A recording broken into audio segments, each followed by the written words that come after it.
Welcome back to Pastor Plex Podcast. I'm your host, Pastor Plex, along with Bruno DeCanto. Known that because we don't talk about Bruno. No. This is part 3. I know.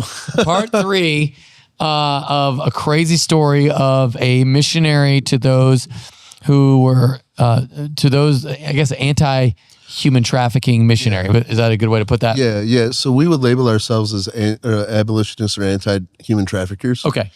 And specifically, we talked about how it really took a toll on your life. Yeah. Like you really, yeah. In a way that there's many ways that was awesome. Like you got to do some incredible missionary work. True. You got to share the gospel globally. You got to change lives in a powerful way. You got to rescue people, but then it wrecked your family in many ways. It did. And so let's just finish up. You were in Ukraine, and when, as a missionary, you're there kind of doing, what would be the best way to describe that work? Missionary work. We were just telling people about Jesus in the best way we could, whether that was through medical missions, right? On the front lines, yeah. Or like back a little bit in the rear, just to kind of everywhere we were at, yeah. Okay, so you're doing that and then things broke down with your wife.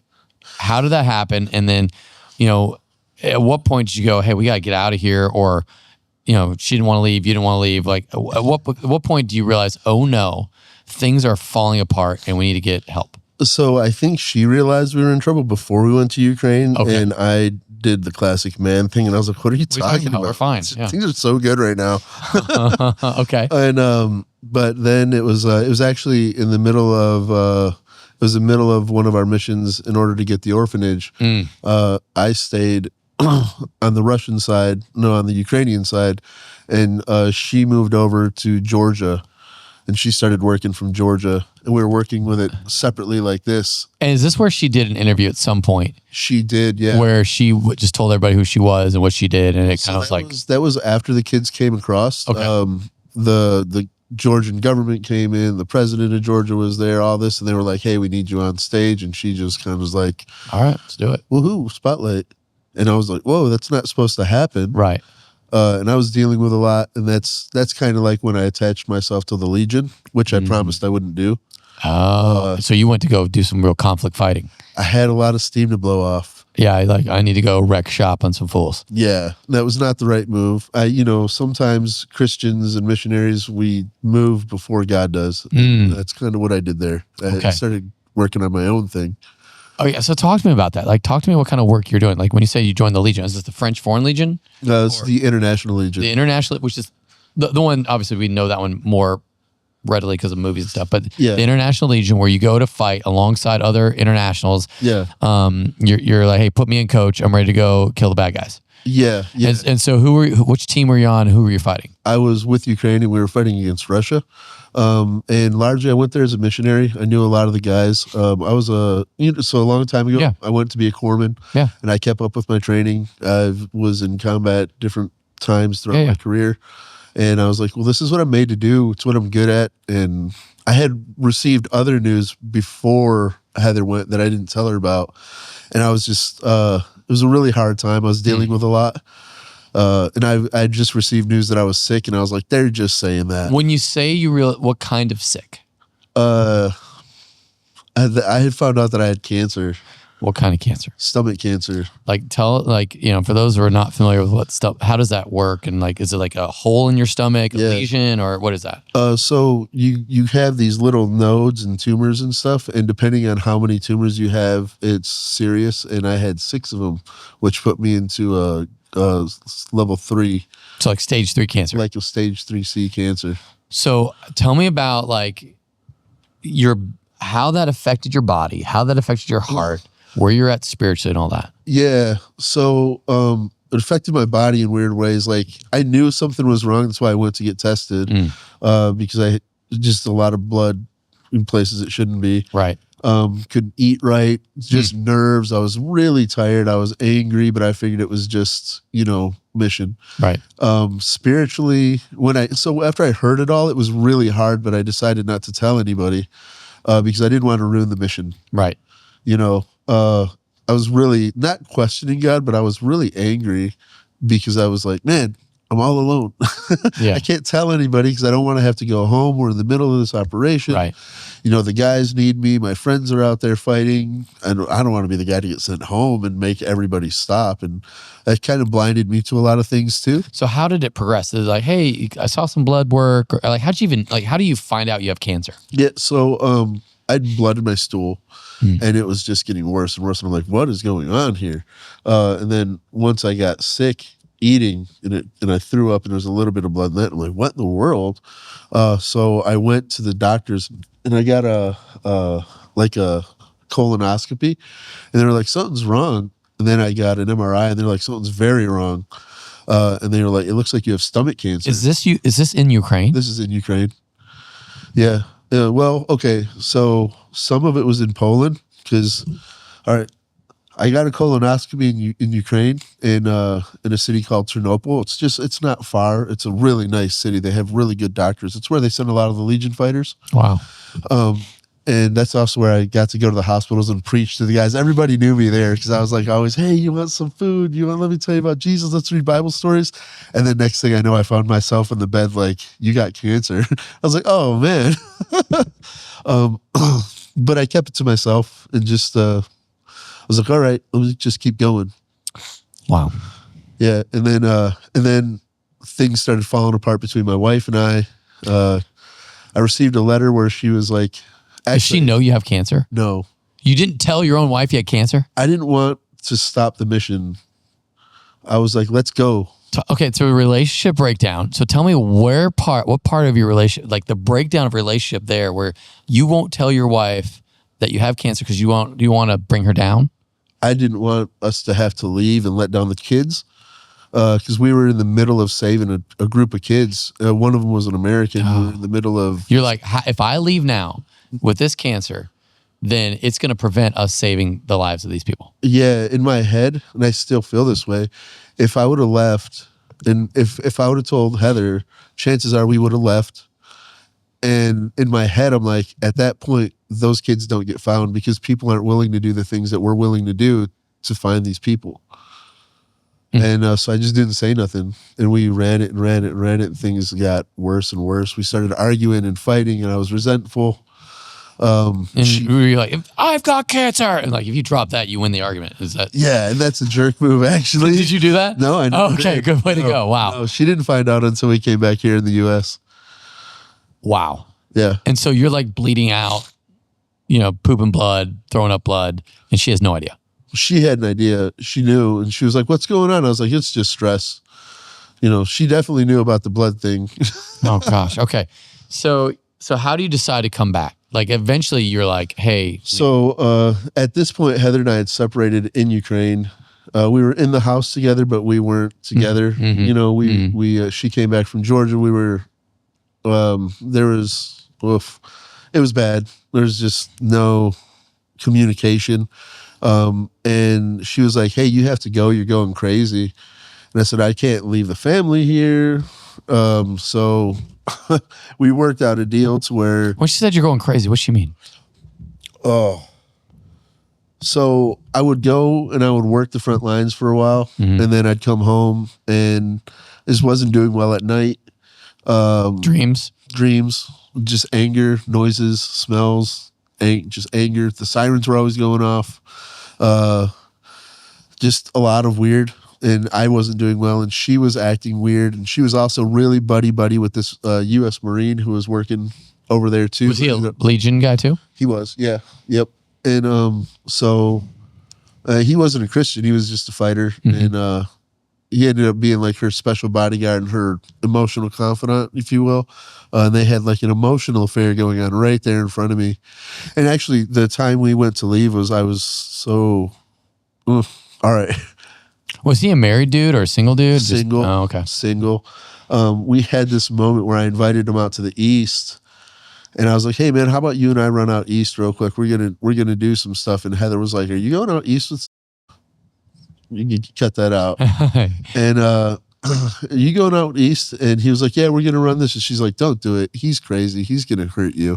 And I was going to shoot the dude. I was like, we're going to pull a David. pull a Uriah. Pull back. Yeah. Call him Uriah. I'm so glad that didn't happen. Wow. All right, so that's how dark you were. You were in a dark, dark spot. Yeah, I was very upset at the world. And so she knew that. She's like, you're gonna kill him. Yeah, she was like, you're gonna get this guy. And I was like, hello, do you see what's going on right now? This is wrong.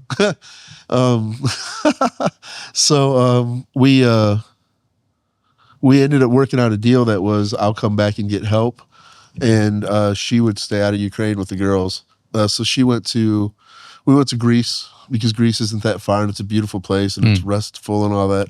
Went to Greece, did a couple cool things.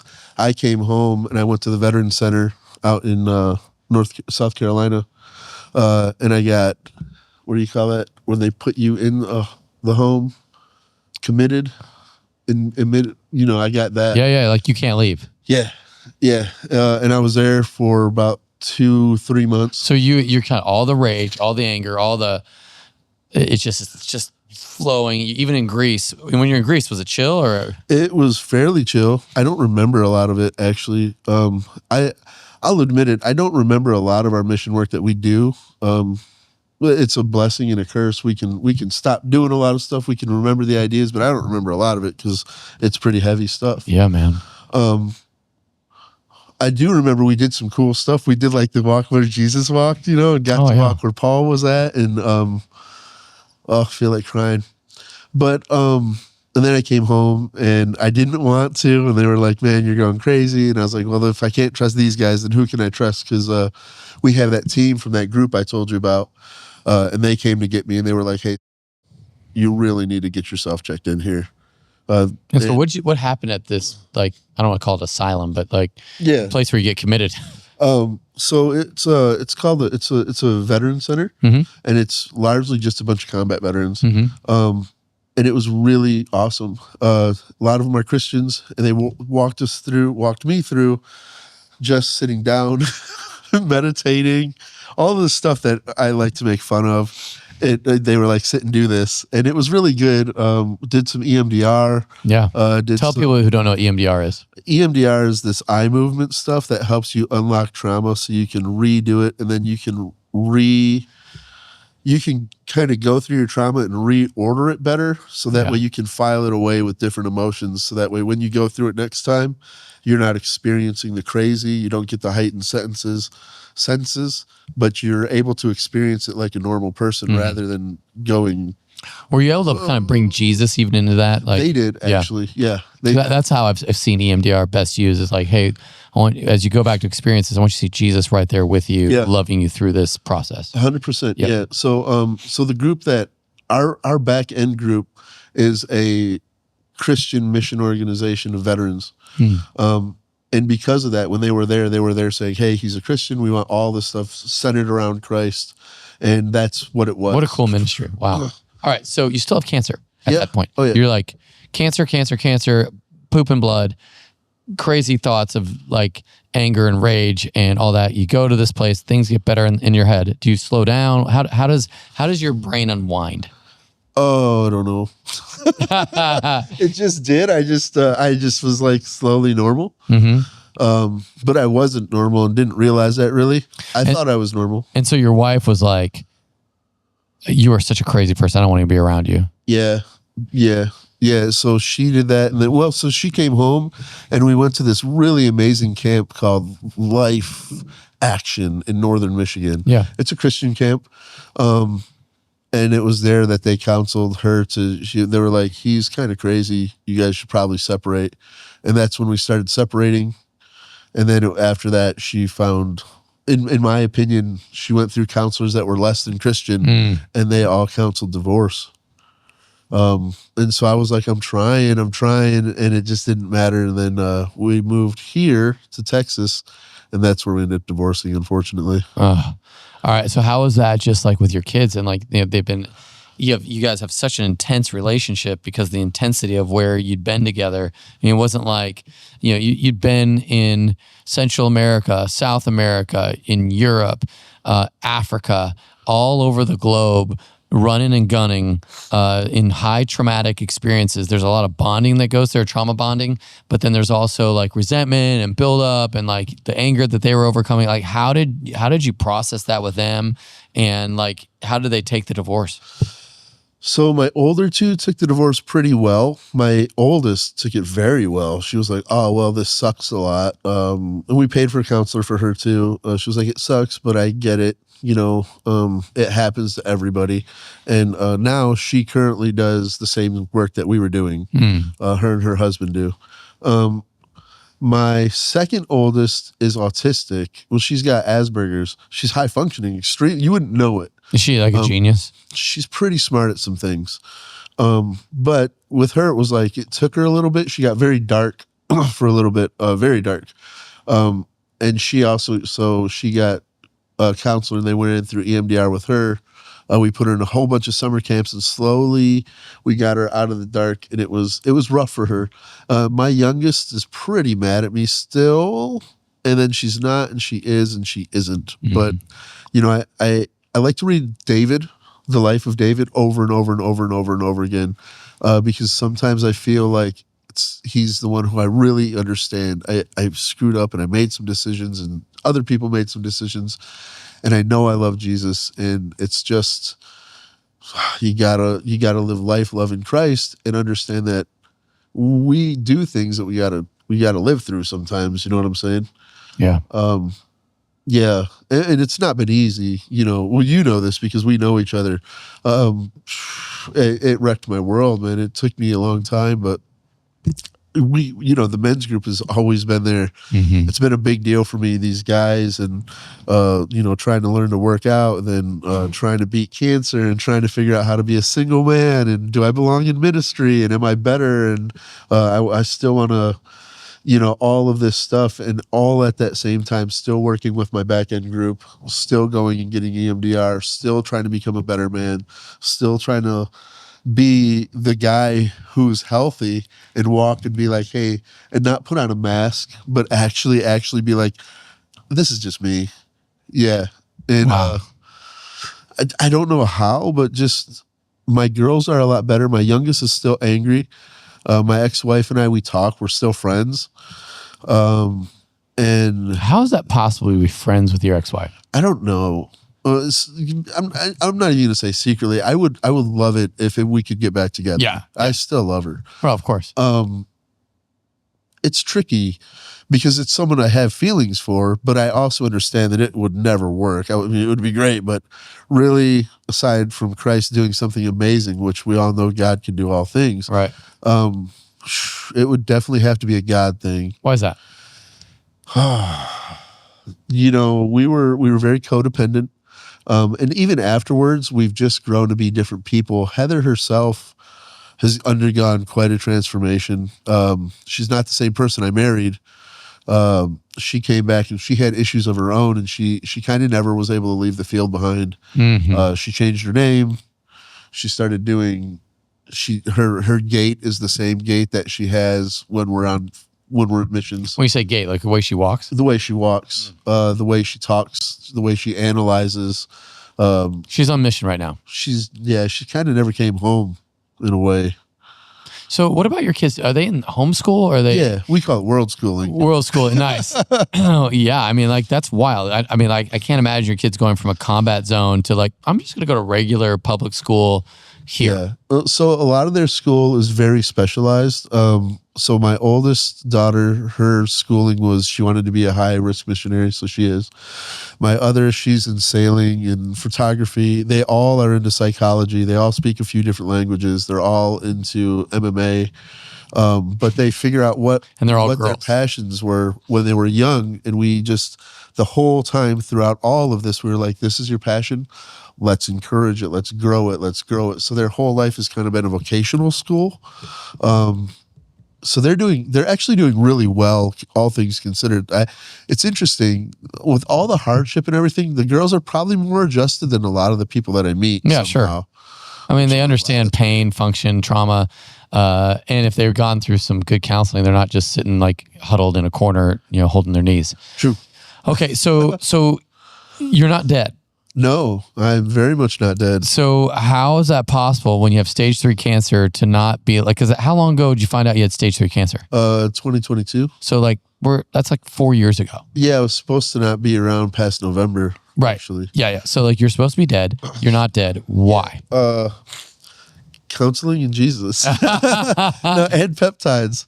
Largely, I credit most of it to Jesus. Mm-hmm. Well, you know, when I say most of it, everything is Jesus. Obviously, yeah. But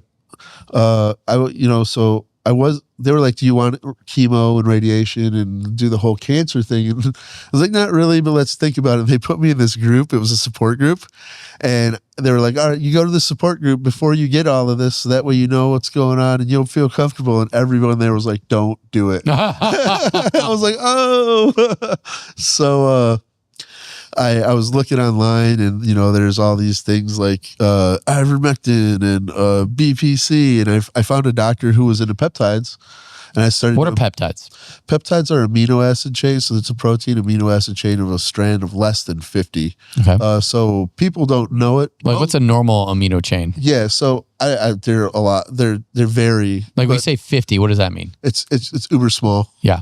But some people don't know peptides, but everyone kind of does. And the best example of that is insulin. Right. Insulin is a peptide. Got it. Like so people who have diabetes or even the GLP-1s. GLP-1s, so Ozempic, Mounjaro. Yeah. That's semaglutide, tirzepatide. Those are peptides as well. Okay. And so then you're like, how'd you research this? You're like, I know Ozempic for cancer. Yeah. I was like looking, I remember I was like, alternatives to radiation. Mm-hmm. And they were like, peptide therapy. I'm like, what does that mean? I don't like soda, you know? And and then I got a hold of this guy in Arkansas, because in Arkansas, they don't have a ton of laws and you can do whatever you want. Yeah. And he got me into peptides, and I wasn't able to pay for them all. And I just was able to trace down where they made them all the way back. And I kind of got connected with the manufacturers and started ordering my own peptides. Like manufacturer in what country? Hong Kong, Malaysia, Singapore. Oh, wow. Yeah. And then so it sounds scary, but you know, you get them over here, you get a vial and you send it to these testing companies. It's a blind vial, and they test it and they send it back to you being like, this is what's in there at this purity. So it's legit, because you know the stuff that we were getting was 99.6 or more, and I think pharmaceuticals got to be above 99.2. But slowly I started taking peptides. And like okay, so again, people who don't know, so do you inject yourself, do you take a pill? What do you do? These are injections. Okay, so you jam it into your stomach, like where the cancer was? Yeah. So there are a lot of types of them. The ones that I was doing, they were, some of them were literally like an inch long needle into my stomach. Can you feel it? I know this sounds weird. Does it go into the actual cancer thing? Like are the cancer cells, cancer lesions, or cancer whatever? Can you see them? I can't. Well, you can feel them. Oh, okay. But you just put it in your stomach. It hurts. Sometimes there's like the little pop, and you're like, oh, I screwed up. Oh, like you pop in a zit or something. Like you pop a cancer thing. No, you don't pop a cancer. You just something hits, and it's like, oh golly, that's bad. But golly, yeah. And then there's that, you know. And then one of them was an intermuscular, but most of them are sub-Q. Which just means just under the skin. Just under the skin. But for the deep cancer stuff, we were trying to harden the outside of those nodes, and them had to go pretty deep. So like a long needle. Yeah. Right in your stomach. Into the stomach. And you're putting it on yourself. Yeah. It was like grab a stick, bite down, and cry for a little bit, and then be like, all right, I'm better. Okay, so like you go into this like, I don't know if this will work, but I'm just gonna jab myself with needles. What did I have to lose? Yeah. Honestly, like the news was that, hey, I came home from a war zone. Yeah, it was good, but my men were still there, still calling me, still asking for help. I had some horrible phone calls where they're like, hey, what do we do? What do we do? This trench collapsed, and my wife doesn't want to be my wife. I've only got a year and a half to live. My kids don't know I have cancer. No one knows I have cancer. I'm all alone. And the guys at the men's group didn't know I had cancer.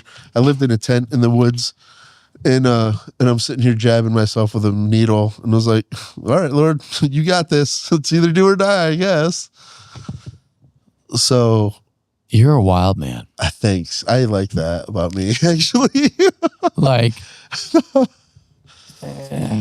But no, it worked though. That's the crazy Okay, part. So you have cancer, stage 3. You start jabbing yourself with these long needles, and then you inject yourself with peptides. So what happened to the cancer? How do you know it worked? So we were getting tests. We were getting blood tests. We're getting MRIs. I'm getting biopsies. Getting all of that done. And I've gone from a C3 to a non-detectable. It's detectable, but it's almost non-detectable too. So like almost not there. On the 28th, I have a surgery to cut out the last node. Wow. So that's next week? Yeah. I've got a small surgery to get rid of the last stomach cancer thing. But the other 5, you had 5 that just went away. They just dissolved and disappeared. Wow. Yeah. Like cure for cancer type stuff. Yeah. Yeah. Yeah. And so in between that, I ended up starting a peptide company because it worked. Can you tell us what the peptide company is? Or is that? Yeah. Yeah. It's RPM. RPM. Yeah. Like RPM research. Peptide minutes. Research peptide marketplace. Okay. .com. Nice. No, yeah. Not for human use. All right. Yeah, and it worked. It worked, and here I am. And I mean, this isn't like FDA approved stuff. You're just like, I don't want to die. No, it's not. Actually, it says right on there that it's all research chemicals. All of it's for research chemicals. It comes with a vial that says "Do not use for humans." And I was like, yes, perfect. This is the exact thing I want to shove in my stomach. So no, but it did work. And I mean, I've just recently found out, and I have, it looks like I have prostate cancer. Oh my God. I know. So we'll figure that out. But hold on. Wait, this is wild. So you've been dealing with stomach cancer. You have 18 months to live. You start injecting yourself with these crazy needles into the cancer areas. The nodes start to go away. You're cutting out the last cancer node. And it's like, you want to go ring the bell for cancer free. And then, oh, just kidding. You have... Yeah, my PSA levels were sky prostate cancer. Well, they're thinking we're going to find out for sure tomorrow at 1. Is that like a colonoscopy? Getting another, what do they call it? A biopsy. So they're going to go in to cut out your... Well, they're just going to test something. But hold on. When do you get your cancer cut out? Next week. And then so this week I'm going to check something else out, and then if everything works out, I'll be like, "Hey, by the way, can we also while you're in there? Yeah, hey, can we do 2 birds with 1 stone here?" Oh, in case you guys don't know, I'd like to laugh. Like the Lord has always been good. I mean, this is like Job level craziness. Yeah, maybe. I feel like he had it worse somehow. Okay, maybe, but like this is intense. Like I don't know very many people who beat cancer in one section to be like, hey, guess what? You have prostate cancer now. I think it's more common than we realize. Okay, actually. yeah. All right, so there you go. So you got prostate cancer, and so is there a different peptide that you use for prostate cancer versus stomach cancer? Yeah, there are. So Prostamax actually. Of course, it'll sound like prostate, but there are PNC 27. There are NAD. It stops the NNMT. We have no idea what you just said. Yeah, 4544s. No, there are a lot of things that you could take that stop cancer growth. And I just have to restart that protocol to see what's going on. But we're in a pause right now to figure out what they're going to see tomorrow. And that'll let me know what to do from there. Wow. Yeah. Until then, the Lord is good. And even after, the Lord will be good. And Lord willing, I'll be running with everybody in the Tough Mudder. And we'll just have a good time. Wow. All right. So tell me about how, you came here, you started coming to this men's group. First, how'd you get to the men's group? My buddy White Eagle. Oh, yeah. Yeah. So we worked at the same place, and he's my boss. Yeah. And he was like, hey, I play the guitar for this men's group. And I was like, sweet, because I was alone. Yeah. And I just came back from Ukraine. I think I was back from Ukraine for about 5 months total when I started coming here. Yeah. And I was like, I'm alone. I need friends. And I started going to the men's group. Oh, that's awesome. Yeah, and then they were there. I mean, this men's group is very special. Yeah, we help each other out. We call each other. We're really involved in one another's lives. The breakfast is off the hook, y'all. Well, you should know that Bruno makes the breakfast every week, and we need to do a better job at it's awesome getting other people to step in. All right, anyway, so the men's group, how did the men's group and this, I think this is important because I feel like people men maybe like don't know how to be vulnerable at a place without being pathetic. I would agree with that. And so how are you learning that? Like how have you been like a man, vulnerable, strong, yet you can cry in front of dudes and be like how's Jesus worked on you in that? I read a lot about Christ for sure. But I try to model myself also after David. David was a man after God's own heart. He wasn't perfect. He definitely made some mistakes, but everything he did when he was like, you read the Psalms and he's like, Lord, everything's against me. Have you forgotten me? It says he danced after he lost his son, right? And then 3 days came by and it was like, they were like, you just lost your son. He's dancing in the glory of the Lord. Be like, yeah, but the Lord is good. We have so many promises. So what I really think men need to do, and I've been really lucky to know a lot of counselors and a lot of all this stuff is it's not weakness to open up. It's not weakness to cry, but at the same time, we have to also understand that we're called to be these mighty oak trees. Yeah. And we can't be oak trees by ourselves. Right. If we isolate ourselves, then we're just going to get blown over, right? Like being with other men, and I mean men. Yeah. Creates a man. If you're a guy who's alone, you're pretty weak. You get picked off. If you're a guy who's always around women, you're going to act like a woman. If you're a guy who's around manly men and men who you say, this is the kind of group that I want to be around, you're going to act right. It's good. And of course, these are biblical men that are in this group. We have, this group was like, if I was a younger guy, I would want to be like some of these men. One of them's like a blacksmith, which is cool. One of them was in the Corps. That's awesome. Yeah. They're just really good guys. MMA fighters. Yeah. Texas State wrestlers. Yeah, it's wild. Yeah. It's okay. So okay. That's incredible. All right. So you're seeing just the transformation. You're seeing the joy. Now, like, what's the next thing for you? Yeah. So my heart, I've got several things. I hope to get married someday again. But my heart, my big call is just, I was created to save people. Christ made me that way. That's my call. Yeah.